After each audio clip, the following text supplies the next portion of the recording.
I didn't marry a man. I married a secret. Everyone called me lucky, the perfect bride, the perfect match. But on my wedding night, I learned the truth. I wasn't his wife. I was his agreement. And when I found the paper hidden in his drawer, a contract with my name on it, my hands went cold. Because it didn't say love. It didn't say forever. It said 12 months. 1 year. Renewable. Only if he agreed. That was the moment my marriage stopped feeling like a dream and started feeling like a cage. And then, the accident happened. I didn't marry a man. I married a secret. That morning, the wedding dress felt heavier than it should have. The lace on my shoulders looked delicate, but it sat on me like a burden, like something I was wearing for the world, not for myself. I stood in front of the mirror while my aunt fixed my veil and my mother adjusted my earrings, and everyone kept saying the same thing. You're so lucky, Elena. Lucky. That word followed me like perfume, sweet and suffocating. In the reflection, the girl staring back at me looked calm. Her lips were soft pink, her eyelashes perfect, her hair curled beautifully. She looked like a bride. A dream. A happy ending. But behind that calm face, there was a storm I couldn't explain. I was 22 years old, and I was about to marry a stranger. His name was Damien Royce. People said his family was respected and rich. They said he worked with investors and big companies, that he was a man with a future. They spoke of him as if he were a prize, and of me as if I should be grateful my life had finally been chosen for me. Because in my family, daughters didn't choose. Daughters obeyed. I learned that early, through quiet rules and loud expectations. A good daughter listens. A good daughter agrees. A good daughter doesn't ask why. So when my father first told me about Damien's proposal, I did what I had been trained to do my whole life. I nodded. I convinced myself love would grow later. Everyone said it could. Marriage is the beginning, they insisted. Love comes after. I repeated those words like a prayer, hoping they would turn into truth if I believed hard enough. By the time the wedding ceremony began, I had mastered my smile. The hall was stunning. White roses, crystal lights, soft music floating through the air. Guests laughed, phones recorded videos, and the women whispered about my dress as if it were the most important thing in the world. Then Damien entered. He looked perfect in his suit. Tall, confident, expensive. People admired him the way they admire powerful men. From a distance, with quiet envy. When he walked toward me, his eyes were steady and unreadable, like a locked door. He held out his hand. I placed mine into his. His palm was cold. Not nervous cold. Just cold. During the vows, I watched his face, searching for something. Love, tenderness, excitement, anything that would tell me this wasn't a mistake. But he smiled the same polite smile he wore for the guests.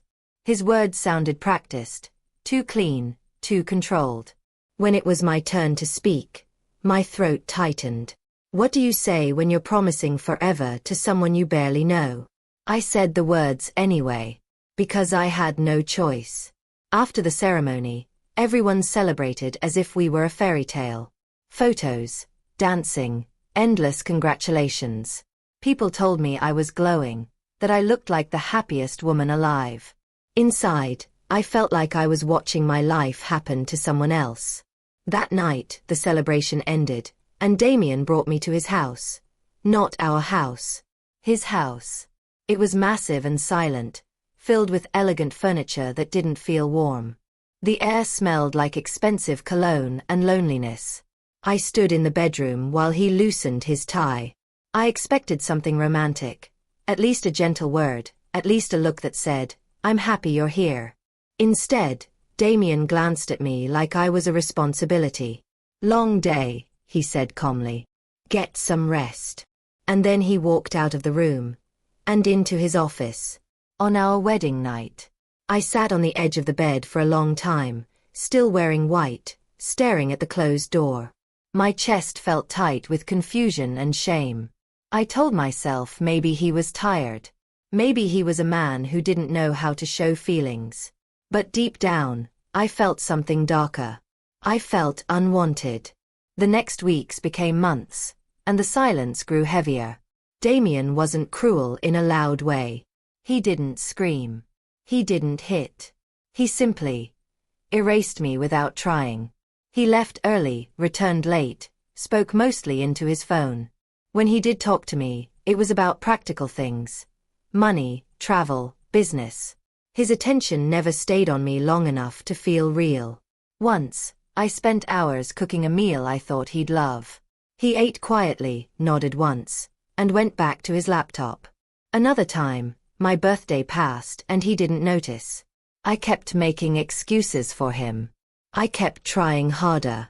Because that's what women like me are taught. If love isn't coming, it must be your fault. One evening, while organizing his wardrobe, I opened a drawer and found a small envelope hidden beneath cufflinks and watches. It wasn't labeled. My stomach tightened instantly. I shouldn't open it, I thought. But something in me was tired of being obedient. So I did. Inside was a document. Legal, cold, full of complicated terms. My eyes skimmed quickly until they landed on a line that made my entire body freeze. This marriage agreement will remain valid for a minimum period of 12 months. 12 months. I read it again. And again. My hands started shaking so badly the paper crumpled slightly between my fingers. My throat went dry. My heart felt like it had dropped into my stomach. It wasn't a marriage. It was a contract. And in that moment, everything made sense.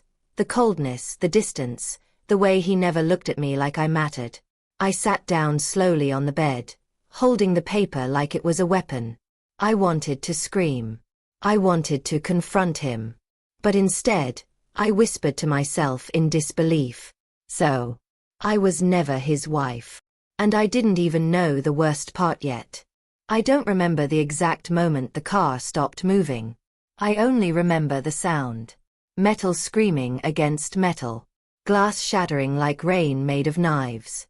The sharp smell of smoke and fuel filling my lungs so fast I couldn't breathe. My body jerked violently, tossed around like it didn't belong to me anymore. Then, silence. Not peaceful silence. The kind that feels like death holding its breath. When my eyes opened, everything was blurry. My ears rang so loudly I could barely hear anything else. The ceiling above me was tilted, as if the whole world had fallen sideways. A warm liquid ran down the side of my face. For a moment, I didn't know if it was blood or tears. I tried to move, but pain exploded through my ribs and back. I couldn't even scream. Through the broken windshield, I saw shadows moving. People shouting. Somewhere far away, a dog barked. Then I heard Damien's voice. Sharp, panicked, distant. He crawled out through a broken window. I tried to call his name. Damien. But my voice came out as air. He didn't hear me. Or maybe he chose not to. I watched him run toward the road, waving his arms, calling for help. And for 1 second, even in all that pain, one thought cut through my mind like a blade.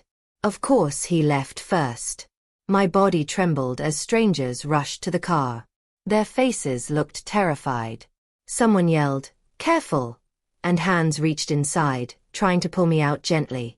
But every movement was fire. My spine felt like it had snapped in half. My head spun, and darkness pressed in on my vision like a heavy curtain.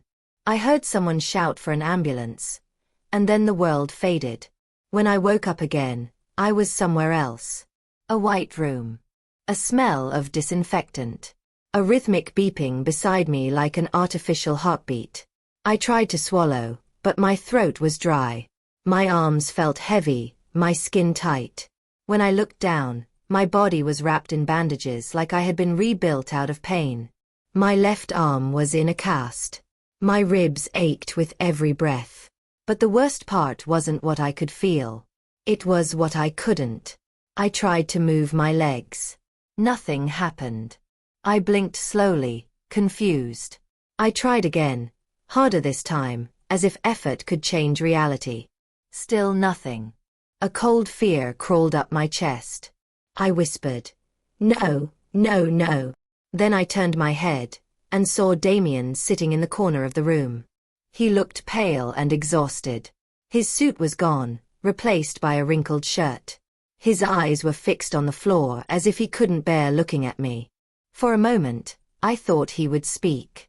I thought he would say sorry. I thought he would hold my hand. Instead, he stood up, walked closer, and said only 2 words. "You're awake." That was it. No comfort. No tears. No warmth. He looked at me like I was a problem that had survived. I stared at him, waiting for something human. But Damien's face remained closed. Then, as if this was all too inconvenient, he glanced at his watch and muttered, "I have work tomorrow." My heart clenched. "You're leaving." My voice came out weak and cracked. He hesitated, like he was calculating what the correct answer should be. "I'll check on you later," he said. And then he walked out. The door clicked behind him, and the sound felt louder than it should have. I lay there staring at the ceiling, unable to understand what was happening to my life. The next morning, doctors came in. Their faces were professional, careful, rehearsed. The kind of faces people wear when they're about to give bad news. One of them spoke gently. "Elena, your spine has been badly injured." I didn't respond. Another doctor added, "We're going to do everything we can, but you should prepare yourself." "Prepare myself for what?" I whispered. He paused before saying the words. "You may never walk again." For a moment, everything inside me went silent. I didn't cry. I didn't scream. It wasn't bravery. It was shock. It was emptiness so deep that even tears couldn't reach it. They explained therapy, treatments, time, possibilities. Their words blurred together, floating around me without meaning.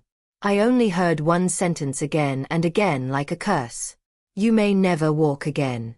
When they left, I stared at the white ceiling and whispered to myself, "So this is my new life."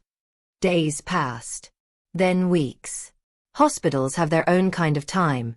Slow, heavy, repetitive. Nights were the worst. The room would go dark except for the hallway light slipping under the door. The clock would tick like it enjoyed reminding me I was still here. I kept replaying my life in my head. The wedding dress. The contract. Damien's voice. "It's only a contract." And now this. Was this my punishment? Was this what I deserved for living a lie? I hated myself for even thinking that way, but pain makes the mind cruel. One morning, a nurse walked in with a small notebook and a pencil. She placed them on my bed gently, like offering a gift. "You can write," she said softly. "Or draw. It helps some people." I stared at the notebook for a long time. Then I picked up the pencil. My hand shook.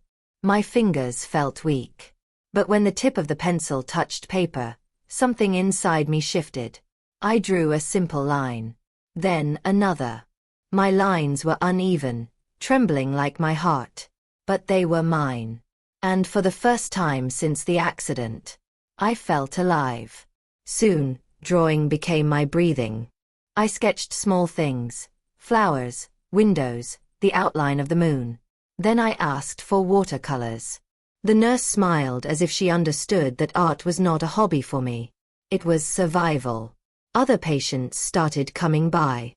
They stood near my door quietly, looking at my paper. "That's beautiful," a woman whispered once. "It feels hopeful," another said. They didn't know that while I painted bright skies, tears often fell onto the page. They didn't know each brush stroke carried pain. But it didn't matter. Because for a few minutes each day, while painting, I wasn't a broken wife. I wasn't a contract bride. I wasn't a patient. I was Elena. Damien visited less and less. Sometimes he didn't come for days. When he did, his visits were short. He would stand at the foot of my bed, say something cold like, "How are things?" and leave before I could answer properly. Once I asked him, "Why don't you stay?" He looked uncomfortable, like emotions were a language he hated speaking. "Hospitals make me sad," he said. Then he left again. And that was the moment I stopped expecting anything from him. Because hope from the wrong person is just another way to suffer. 2 months later, a doctor came into my room and said, "We'll start therapy soon. It will take time." I nodded quietly. But inside, something stronger than pain was rising. That night, I stared at the ceiling and made a promise to myself. No matter what happens, I will live for me. Not for my father's pride. Not for society's approval. Not for Damien's contract. For me. The next morning, I asked for a wheelchair. When they rolled it into my room, I stared at it like it was both terrifying and sacred. I touched the cold handles and took a deep breath. At first, it felt like a cage. But then I realized something. A cage doesn't move. This did. This meant I could go to the window by myself. I could roll into sunlight. I could stop waiting for someone to carry me. I sat in the wheelchair for the first time, my body trembling with fear and effort. The nurse steadied me. "You're doing great," she said. I rolled slowly toward the window. Sunlight spilled onto the floor like gold. I watched it in silence, feeling something I hadn't felt in a long time. Power. Not the power of walking, but the power of choosing. I whispered to the sunlight, "This is my new beginning." And I didn't know it yet. But soon, Damien would discover that the woman he married as a contract was no longer afraid to break it. When I returned home from the hospital, the house looked the same. The same tall walls. The same cold furniture. The same expensive silence. But I wasn't the same woman anymore. I rolled through the doorway in my wheelchair and felt my chest tighten, not from pain, but from memory. Every corner of that house carried the ghost of who I used to be, the quiet bride who smiled too much, apologized too fast, and waited for love that never came. The nurse Damien hired followed behind me, carrying my medicines and small bags of supplies. Damien himself stood near the stairs, hands in his pockets, watching like a man observing a situation, not welcoming a wife home. He nodded once. "You'll stay in the downstairs room. It's easier." "No, I missed you." "No, I'm glad you're home. Just logistics." I nodded back because I didn't have the energy to fight. But deep inside, something stronger than anger was forming. Distance. Detachment. Freedom. The first days were hard. Not only because my body was broken, but because everything felt unfamiliar. I had to relearn simple things: how to move from bed to wheelchair, how to reach a glass of water, how to pull a blanket over my legs without help. Sometimes the nurse helped quietly, always gentle. She spoke to me like I was human. Damien did not. He left early for work and returned late. When he did come home, I often heard him laughing on the phone in another room. Soft laughter that I had never heard in my presence. I never asked who he was speaking to, because I already knew the truth. Men like Damien could be warm. They just didn't want to be warm with me. I sat by the large living room window most afternoons, watching life happen outside like a movie I could no longer enter. Children ran down sidewalks. Mothers pushed strollers. Old men carried grocery bags. Couples walked hand in hand. And every time I saw someone walking, something inside my chest ached. Not jealousy. Grief. Because when you lose something you once took for granted, you realize how precious it was. Every morning I tried to move my legs. The doctors had said there was a small chance. A thin chance. A hope so fragile it felt like glass. Sometimes I stared at my feet for long minutes, telling them to wake up. "Come on," I whispered. "Please." But nothing happened. And slowly, I began to accept something difficult. Even if my legs never returned, I still had my life. And I wasn't going to waste it in silence. One day, I asked the nurse to bring my paints and brushes. She smiled as if she had been waiting for me to say it. She placed the supplies beside me, helped set up a small table, and opened the window so sunlight could fall onto the space like a blessing. When I held the brush again, my fingers shook. Not from fear. From emotion. I dipped it into blue and dragged it gently across the canvas. A stroke. Then another. It wasn't perfect, but it was mine. The first painting I made after coming home was a sunrise. The colors were uneven. The lines were imperfect. But when I looked at it, I felt something powerful. I was still creating. I was still alive. Days turned into weeks. Painting became my routine. My therapy. My secret rebellion.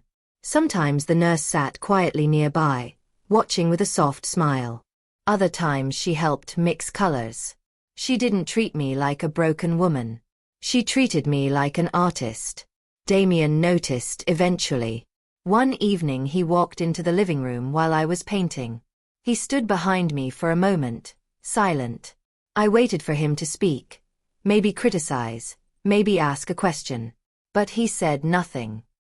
He stared for a second, then walked away like he had seen nothing worth noticing.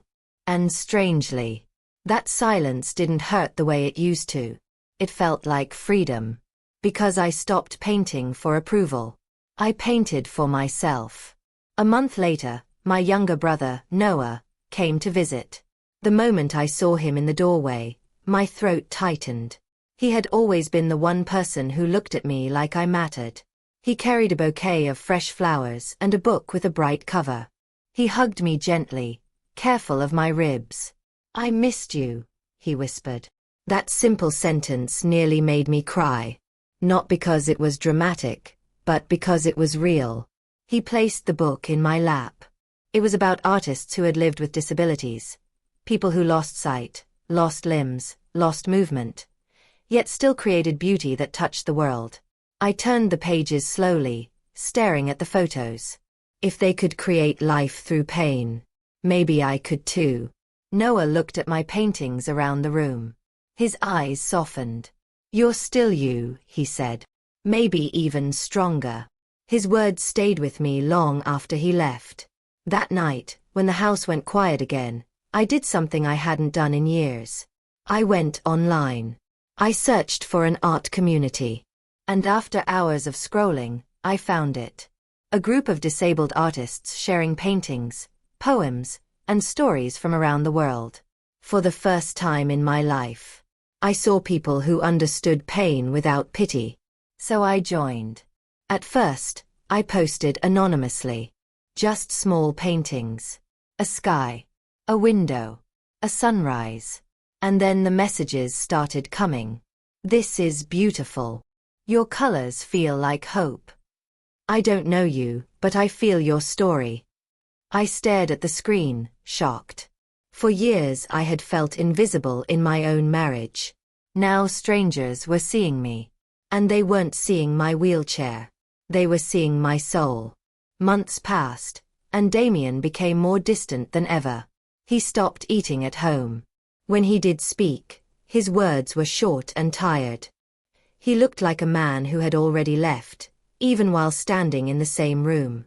And one evening after dinner, he finally said the thing I had been waiting for. He stood near the doorway, hands in his pockets, eyes avoiding mine. "I think we should end this," he said quietly. "You deserve someone better." I looked at him. And I expected to feel heartbreak. I expected to cry. I expected anger. But my heart was calm. Because the truth was, I had already left him in my mind. I had been grieving this marriage since the day I found the contract. So I nodded slowly. "Yes," I said. Damien's eyes widened slightly, like he wasn't prepared for me to agree so easily. Maybe he expected begging. Maybe he expected tears. But I wasn't that girl anymore. The next week, we signed the divorce papers. I watched him pack his suitcase in silence. When he walked toward the door, he hesitated, just for a second, like he wanted to say something meaningful. But nothing came. The door closed behind him, and the sound felt like the end of a prison sentence. That night, I slept deeply for the first time in years. No fear. No pretending. No waiting. Just peace. After the divorce, rumors spread like wildfire. Relatives called, pretending to be concerned while searching for gossip. What happened? Why didn't you try harder? You should have been patient. I listened calmly, then ended the calls. Because people love judging stories they never lived. A few weeks later, I moved out. I found a small ground-floor apartment near the city center, easy for my wheelchair, filled with natural light. When I rolled inside for the first time, I felt something warm rise in my chest. This place was mine. I painted the walls a soft cream color. I filled the room with plants.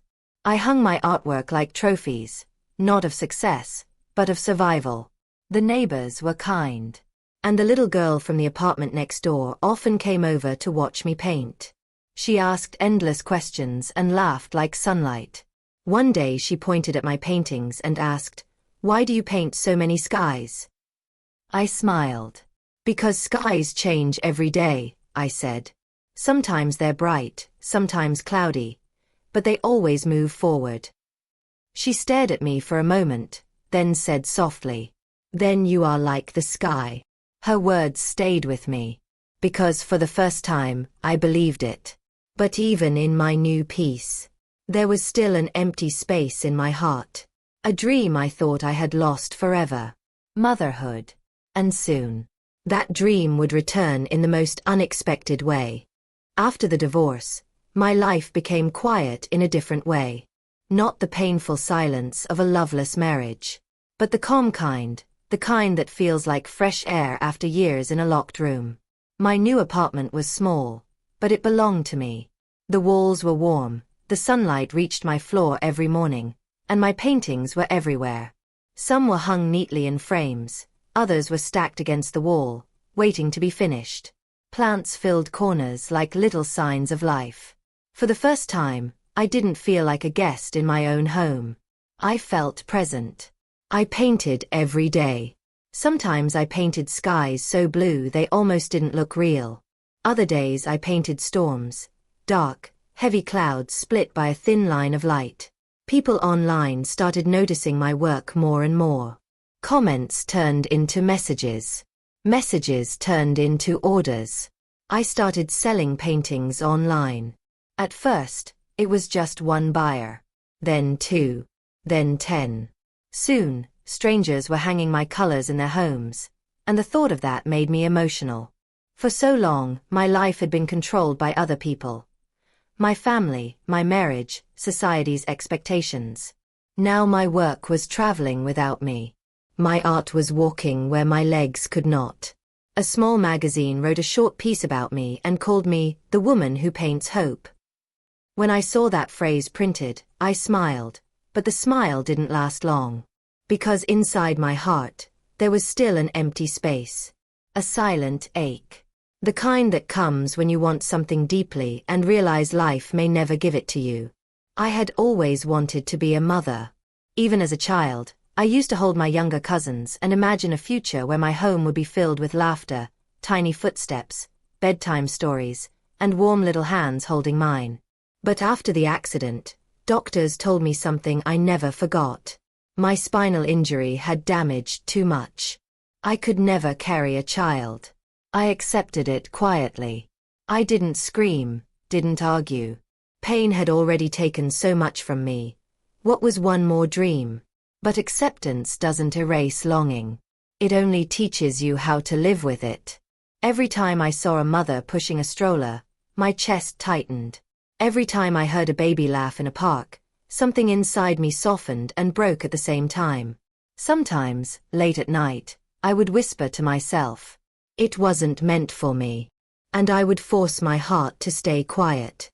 Until the night everything changed again.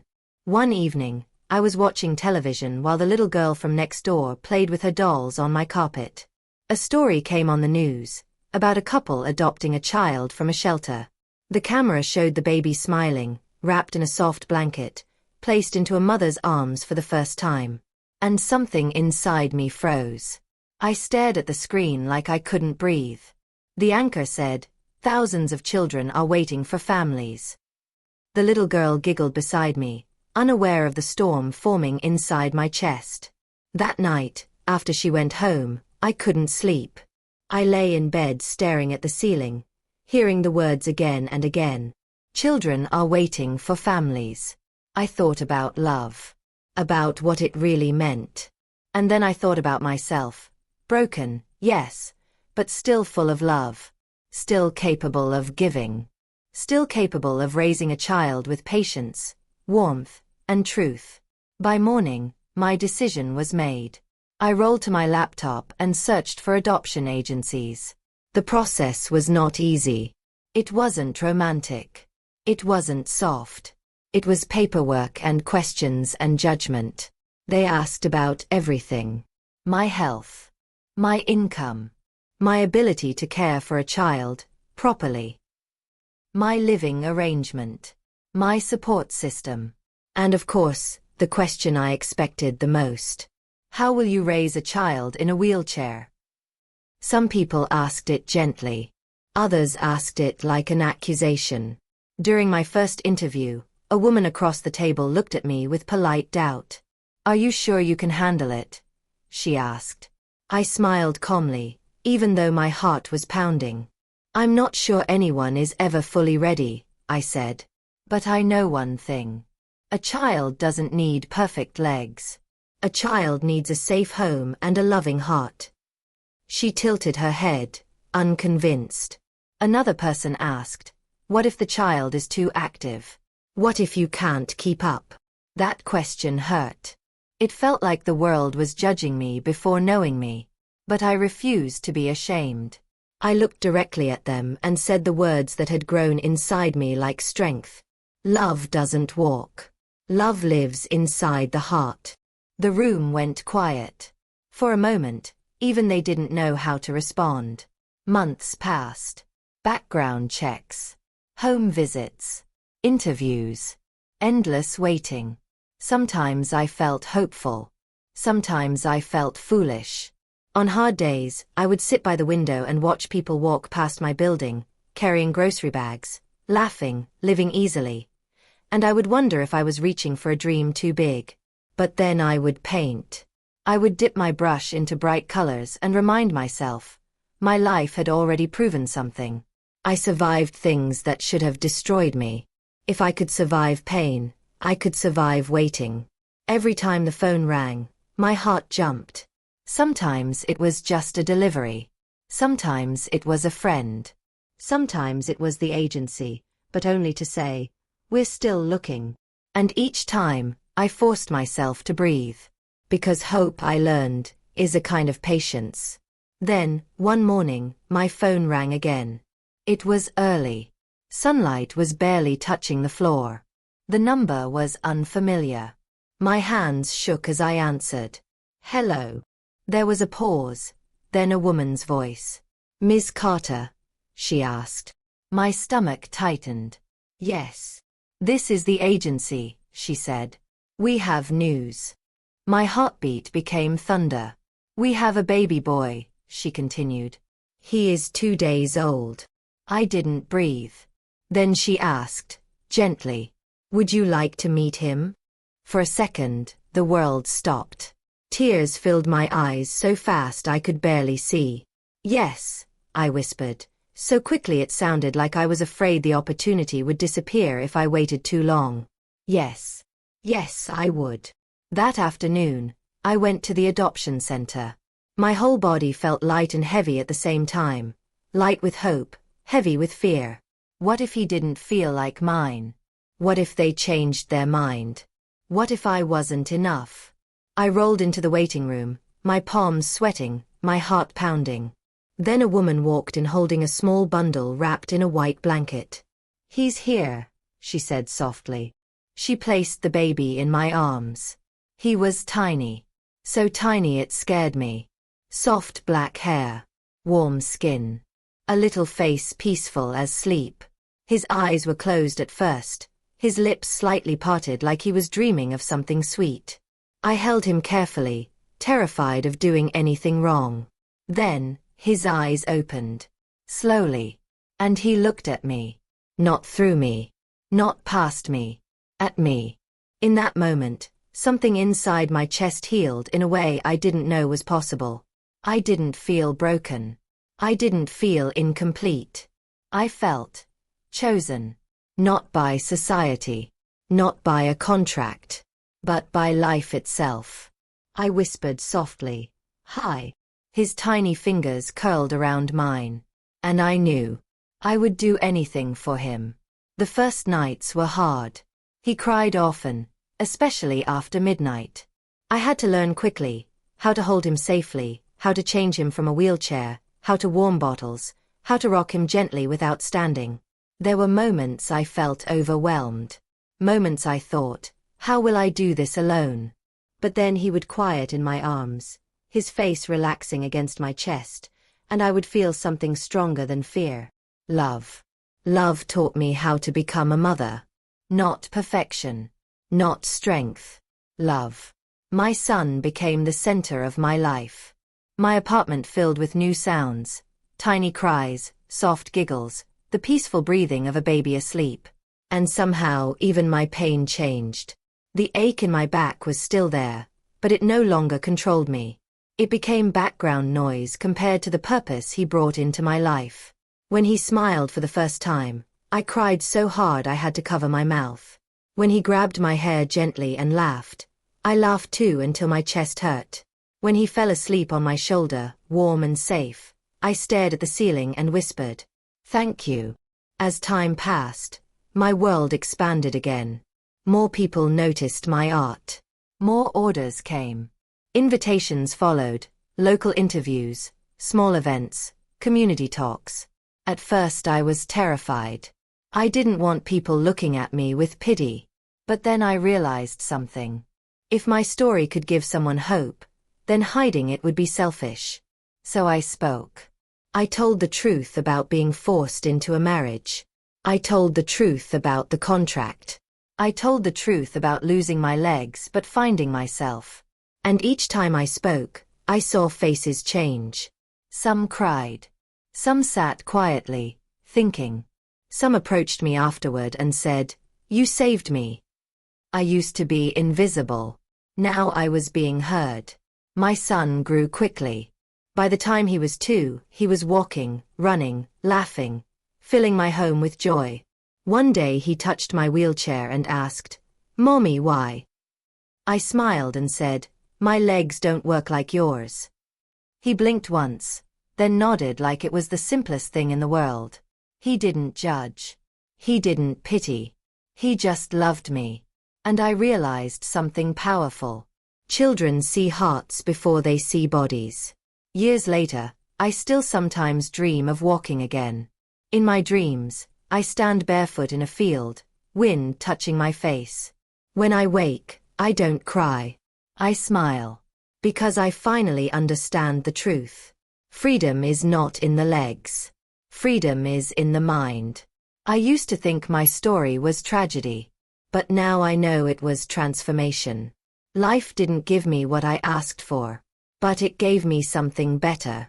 It gave me courage. It gave me purpose. It gave me my son. And it gave me myself. Now, when I paint skies, they aren't just skies. They are reminders. That storms pass. That light returns.